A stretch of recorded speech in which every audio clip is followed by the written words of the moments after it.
Let's talk about the fully funded award scholarship in Australia. So you've probably come across this from many videos because they currently opened on the 1st of February and you have until April to get yourself ready. So this scholarship is very detailed on their website, on the things you're supposed to have, the documents and what it covers. There are three main documents that you are supposed to have, that you're supposed to actually go through to read, that are on their website, but I'm also going to link them in my profile so that you see them and you go through each and every one of them. The first one is the handbook. The other one is on the general scholarship, what it covers and the eligibility criteria. And then the third one is on the step-by-step process of how to apply to register on their website and as well as how to apply. So I'm going to rush through these things, but the most important thing that I'm going to spend most of the time on this video is how to write an award-winning motivation letter based on this scholarship after having read the handbook and what the scholarship is about. So let's first get into what the scholarship covers generally and the eligibility criteria and what you must focus on, so that you're not scared because this scholarship is going to award people that have high academic experience or something like that. So we also focus on the eligibility criteria so you see what you can pay most attention to. So let's get into the first one.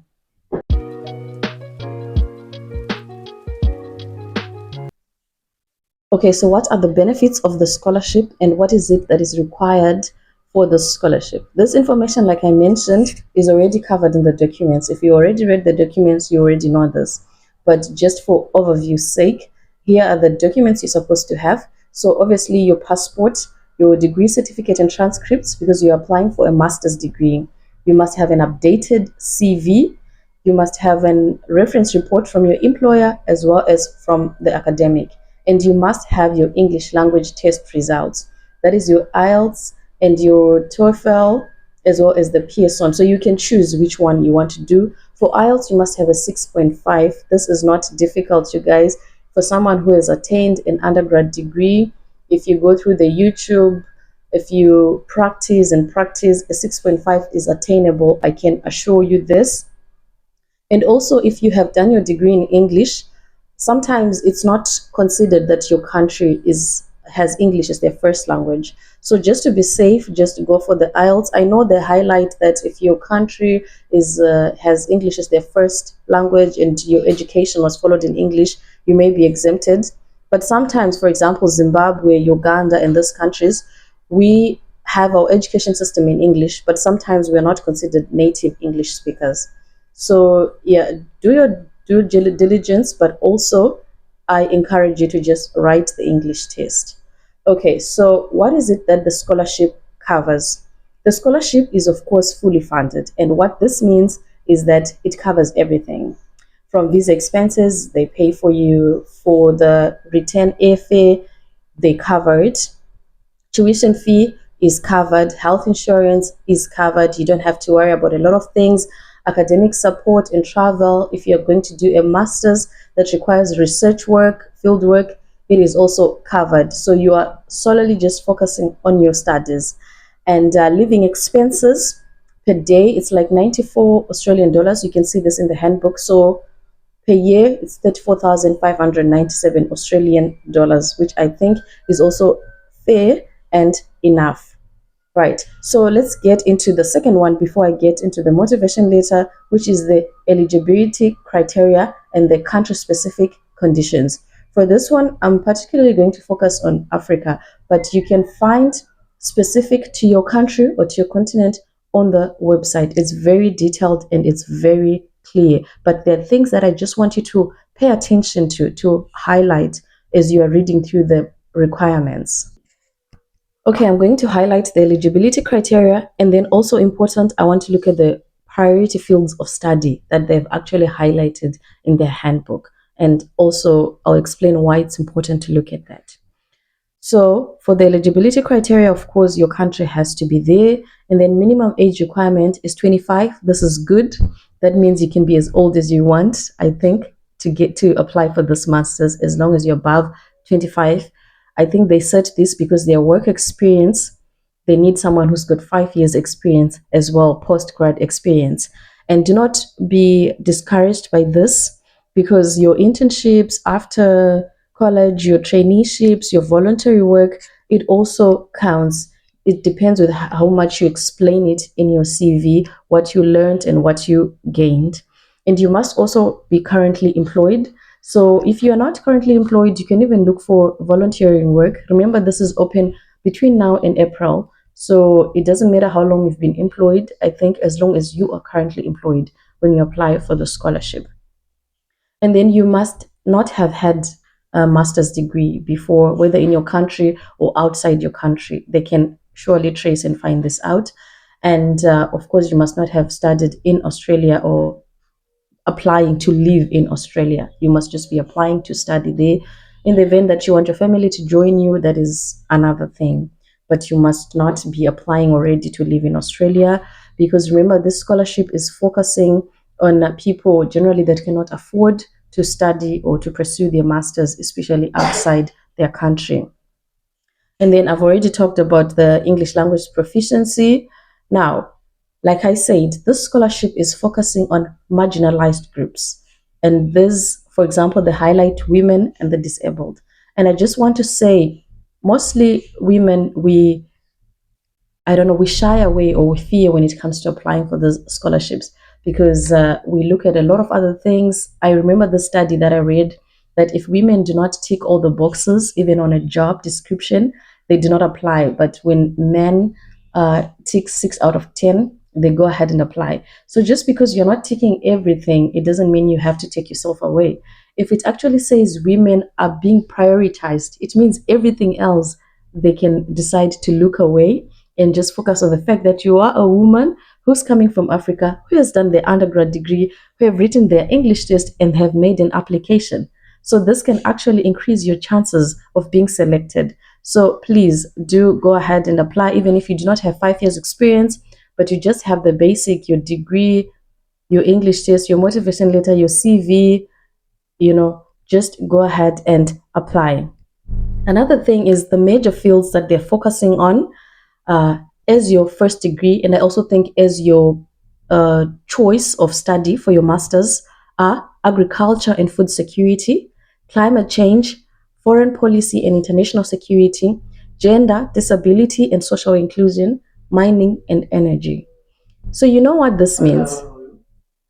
It means you don't have to directly have a degree that says agriculture or want a degree that is in that field.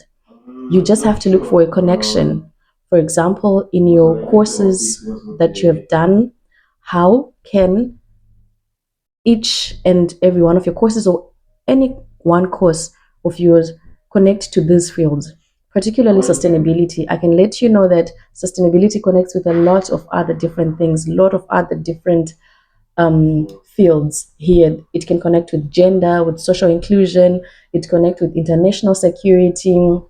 So if you've done, for example, something that is in development studies, in environmental science, even in economics, you can find one course that links with this and make sure you highlight it in your motivation letter to increase your chances.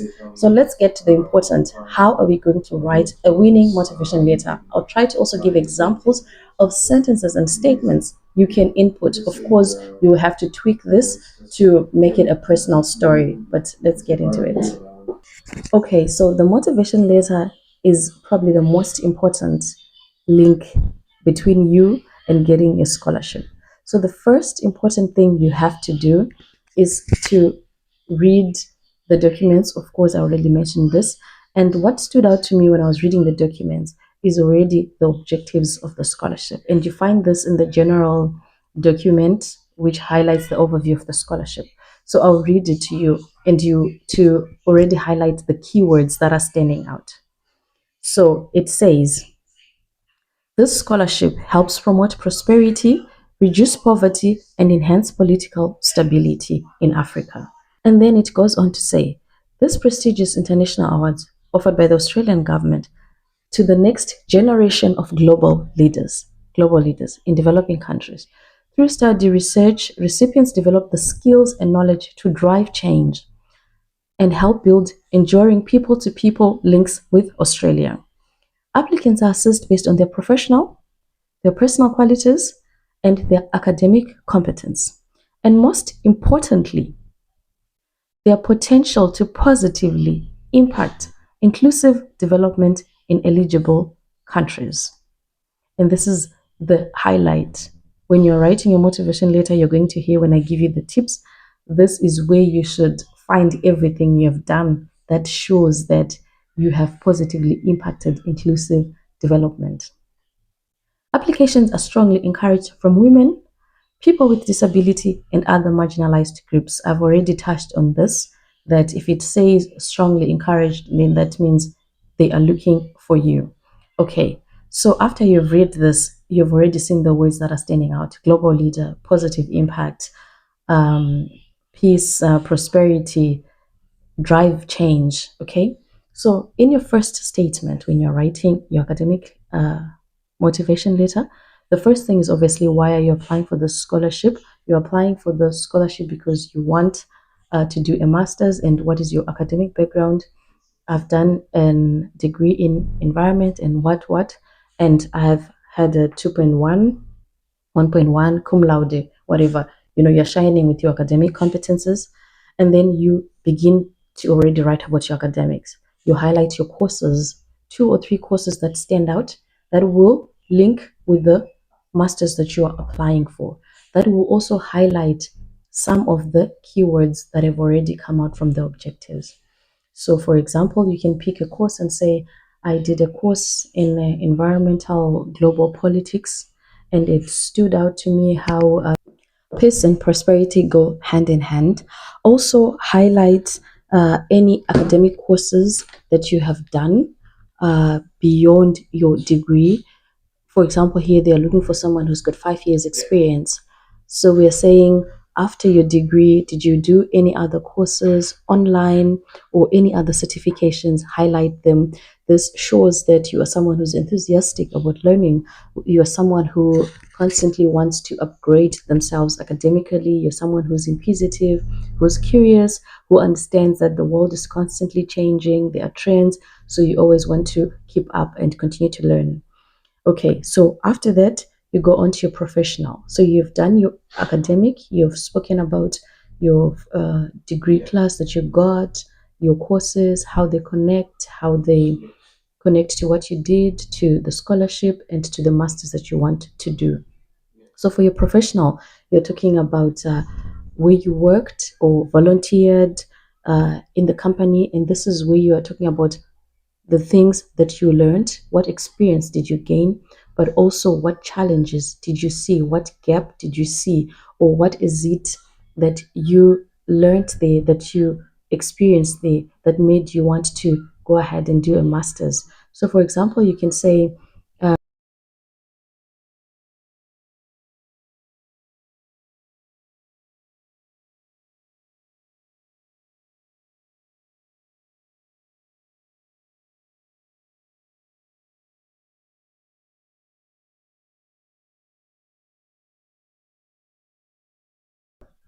so that's for it for professional. Remember, volunteering work, working traineeships, as I have mentioned, they all help to highlight what is it that you have learned, what challenge did you come across, what challenge did you see that it stood out, or where did you cultivate your passions through this. It all comes here, and you highlight it, you link it, you connect it with the scholarship as well as with the masters that you're applying for.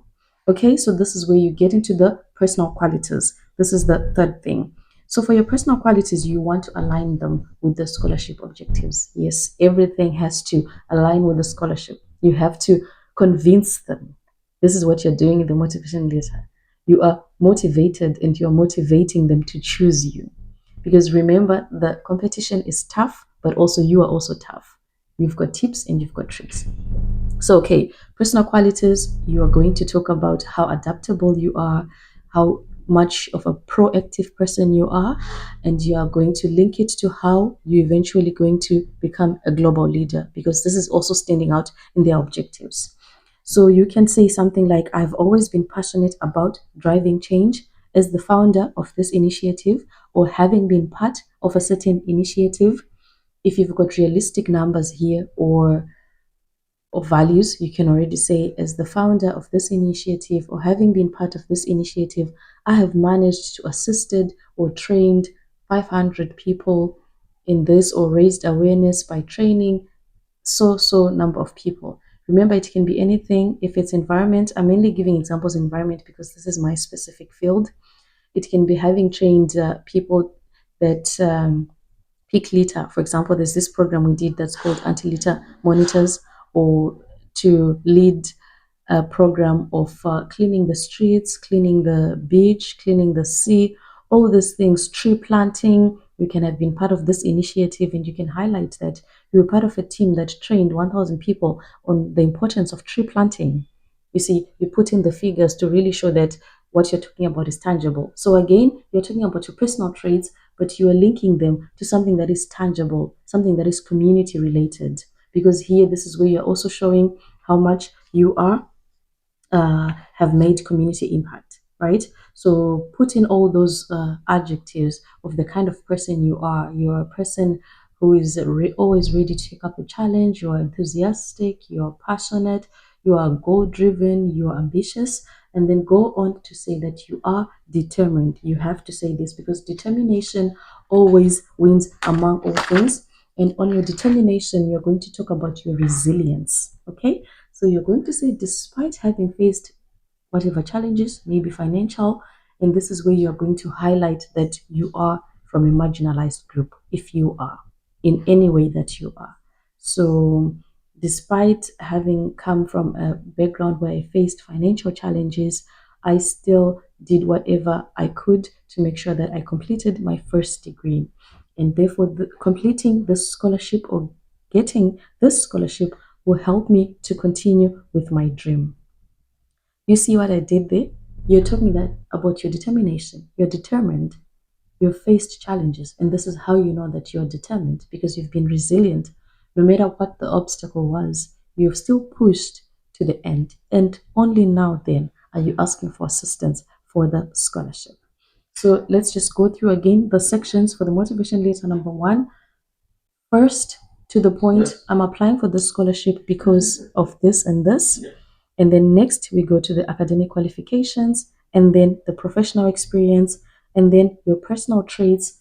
You highlight that you're determined and why the scholarship will be a dream come true. So I'm going to link in all the opening statements you can use for your motivation letter.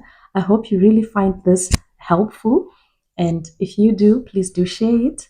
Please do comment with any questions that you may have, and I can help in any way that I can, or any scholarships of any other country that you may want to know about. Other than that, until next time, cheers.